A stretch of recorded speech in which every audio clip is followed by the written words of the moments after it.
Icon star Allu Arjun పారితోషికం విషయంలో తగ్గేదేలే అంటున్నాడు. భారత సినీ చరిత్రలో ఇప్పటి వరకు ఏ హీరో అందుకోనంతగా అల్లు అర్జున్ పారితోషికాన్ని అందుకోబోతున్నాడు అంటూ ఒక వార్త ఇప్పుడు సోషల్ మీడియాలో చక్కర్లు కొడుతున్న నేపథ్యంలో ఏ చిత్రానికి ఇప్పుడు అల్లు అర్జున్ ఆ భారీ పారితోషికం అందుకోబోతున్నారు, ఎంత మొత్తంలో పారితోషికాన్ని ఆయన అందుకుంటున్నారు అనేది మనం పూర్తి స్థాయిలో విశ్లేషణ చేసుకుందాం. ప్రస్తుతం మనతో పాటు ఉన్నారు ప్రముఖ సీనియర్ జర్నలిస్ట్, ప్రముఖ రాజకీయ విశ్లేషకులు దుర్గా వడ్లమణి గారు. వారితో మాట్లాడదాం. దుర్గా గారు నమస్తే అండి. దుర్గా గారు, ఐకాన్ స్టార్ అల్లు అర్జున్ గారు భారతదేశ సినీ రంగంలో ఇప్పటి వరకు ఏ హీరో అందుకోనటువంటి భారీ పారితోషికాన్ని అల్లు అర్జున్ అందుకోబోతున్నాడు అనేటువంటి వార్త సోషల్ మీడియాలో చక్కర్లు కొడుతూ ఉంది.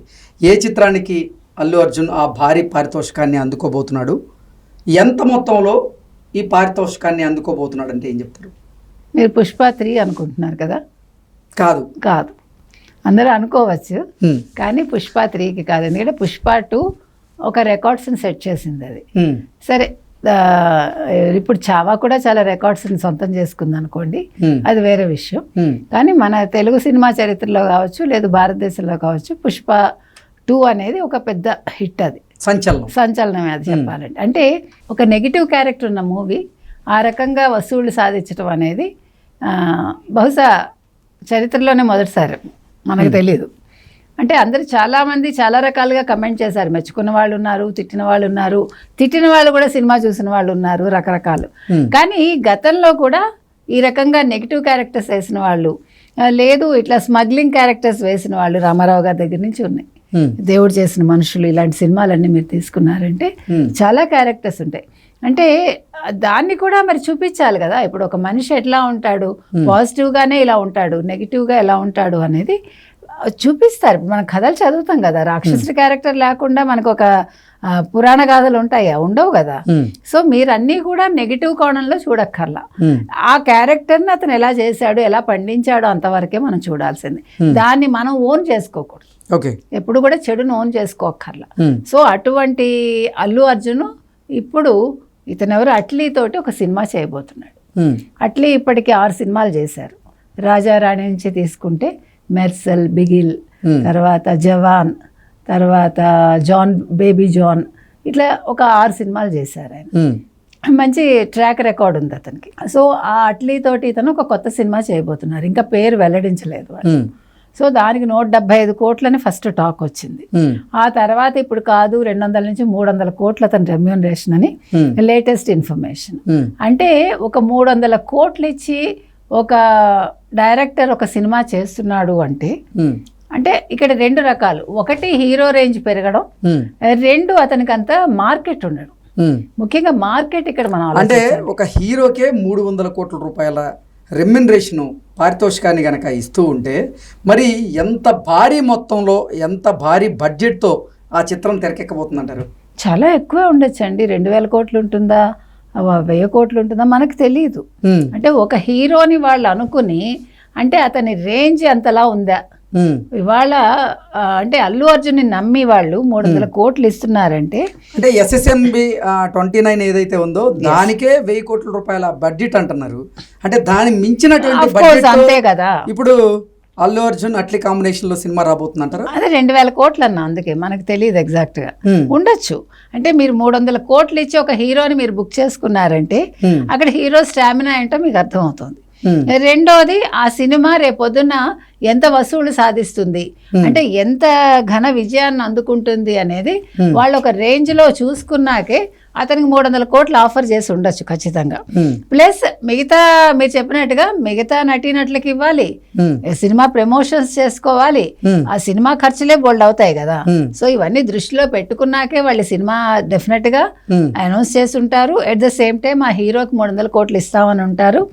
అంటే భారతదేశంలో ఏ నటుడికి, ఏ హీరోకి లేనంత అత్యధిక పారితోషికాన్ని అల్లు అర్జున్ గారికి ఇప్పుడు ఇవ్వడం వెనక కారణం ఏంటంటే ఏం చెప్తారు? అంటే తెలుగు చిత్ర పరిశ్రమ ఈరోజు అంటే ఆ రేంజ్లో ఉంది. మొన్న ఎవరు జావేద్ అఖ్తర్ అన్నాడు, చాలా అంటే ఒక రకంగా అది కొంచెం మనకి తక్కువ రకం కమెంట్స్ దాన్ని తీసుకోవాలంటే. హిందీ హీరోలతో చెప్తున్నాడు ఆయన, మీరు ఏ సినిమా చేసినా హిందీలో హిట్ అవ్వట్లేదు, తెలుగు వాళ్ళని చూడండి, ఒక ముక్కు మొహం తెలియని హీరోతో చేస్తేనే 700 కోట్ల సినిమా పోతుందని. అంటే మీరు దీన్ని పాజిటివ్గా కూడా తీసుకుంటారేమో నాకు తెలియదు. అంటే అతను చెప్పిన దాంట్లో ఒక సెటైర్ కూడా ఉంది అందులో, నాకు అనిపించింది.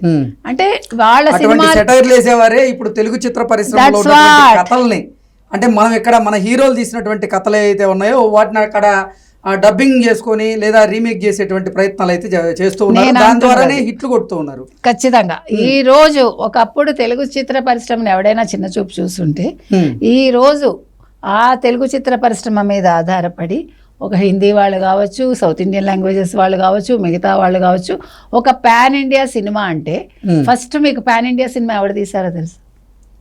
ఫస్ట్ తెలుగులో పాన్ ఇండియా సినిమా తీసిన వాళ్ళు తెలుసా మీకు? భానుమతి గారు. ఓకే. చండీరాణి అనే సినిమా తెలుగు, తమిళం, హిందీ 3 భాషల్లో తీసింది ఆవిడ. అంటే 3 భాషల్లోనూ అదే పాన్ ఇండియా. హిందీలో చెప్పుకున్నా మీరు అదే చెప్పుకోవాలి, తమిళంలో చెప్పుకున్నా అదే చెప్పుకోవాలి, తెలుగులో చెప్పుకున్నా అదే చెప్పుకోవాలి. కాబట్టి తెలుగు వాళ్ళు ఎప్పుడు కూడా తక్కువ కాదు. కాబట్టి ఇవాళ కూడా పాన్ ఇండియా రేంజ్ అనేది పెంచింది తెలుగు వాళ్ళే.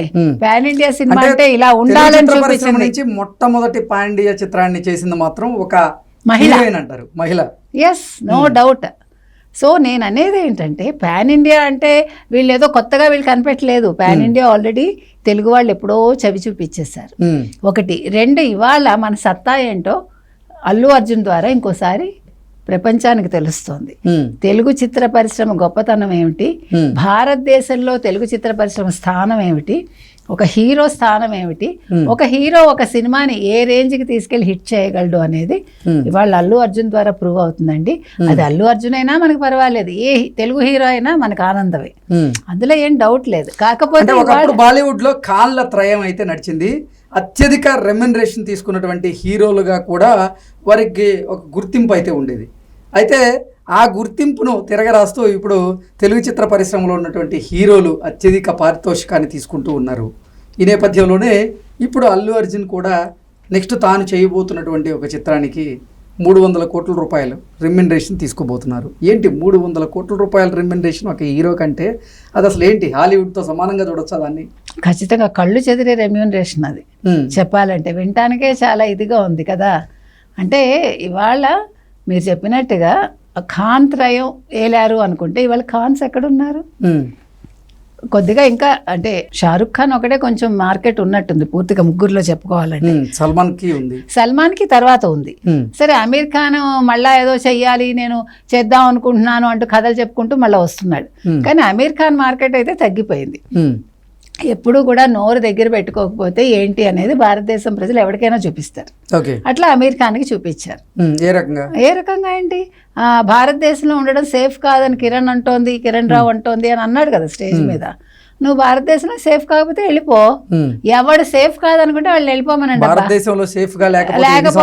ఇన్ని సంవత్సరాలు మీకు అసలు ఇన్ని కోట్లు ఎట్లా సంపాదించుకున్నారు మీరు, ఇంత చక్కగా ఎలా బతుకుతున్నారు మీరు, మీకు చెప్పే స్వేచ్ఛ వచ్చింది కదా, ఒక వేదిక మీద నిల్చుని చెప్పే స్వేచ్ఛ ఎవరిచ్చారు? ఇదే నువ్వు పాకిస్తాన్లో వెళ్ళి చెప్పు, నాకు పాకిస్తాన్లో ఉండే స్వేచ్ఛ లేదు అని అనమను మీ ఆవిడ్ని, లేకపోతే నువ్వు అను, ఎక్కడుంటావు అప్పుడు. కాబట్టి భారతదేశాన్ని ఎవడేదన్నా అనే ముందు ఎవడు సహించడండి. అందుకే వాళ్ళు ఎలా బుద్ధి చెప్పాలో ప్రేక్షకులు చెప్పారు, మనం కాదు. కాబట్టి ఎవరైనా సరే వాళ్ళు సవ్యంగా ఉండాలి ఇండస్ట్రీలో అనుకున్నా, ఎనీ ఇండస్ట్రీ, అది సినిమానే అక్కర్లా, భారతదేశంలో ఉండాలి అనుకుంటే మీకు నచ్చితే ఉండండి, నచ్చకపోతే మీ మార్గం మీరు చూసుకోండి అని చెప్తున్నా. ఏది ఏమైనా అల్లు అర్జున్ మాత్రం ఒక ట్రెండ్ సెట్ చేశాడండి. Allu Arjun he's the icon star అన్నందుకు ఇవాళ ఈవెన్ రెమ్యూనరేషన్లో కూడా ఒక ఐకాన్ స్టార్గా మిగిలిపోతున్నాడు. ఓకే అండి, థ్యాంక్ యూ సో మచ్.